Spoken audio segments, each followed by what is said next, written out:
When Jake Waterman was diagnosed with a debilitating autoimmune disease, he didn't know if he would ever play AFL again. But after a difficult few months, he's training the house down, aiming for a big 2024 with the West Coast Eagles. Looking at Jake Waterman in full flight, it's hard to imagine him 6 months ago, lying in a hospital bed, unsure what his future held.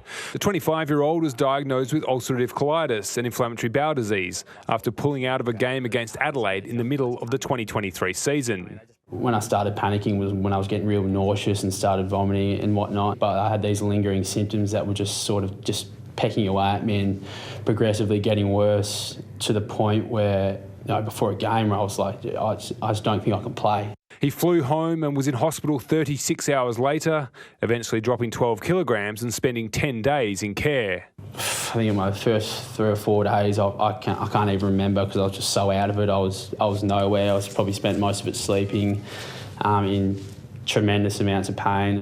The diagnosis came out of nowhere and was a shock for him and his family.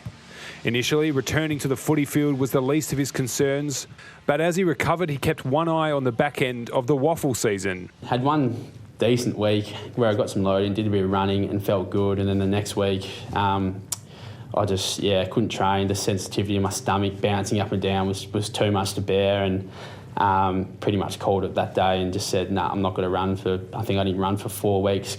After giving himself time to recover and regain his lost weight, Waterman returned to full training and he impressed everyone, winning the club's time trial. Who stood out this week? Put your hand up for Jakey. The experience has given the forward a new perspective on life. At times I didn't think I was going to get back here, so just enjoy every moment you can. He's doing just that as he lays the foundation for a big 2024. Tom Wildie, ABC News.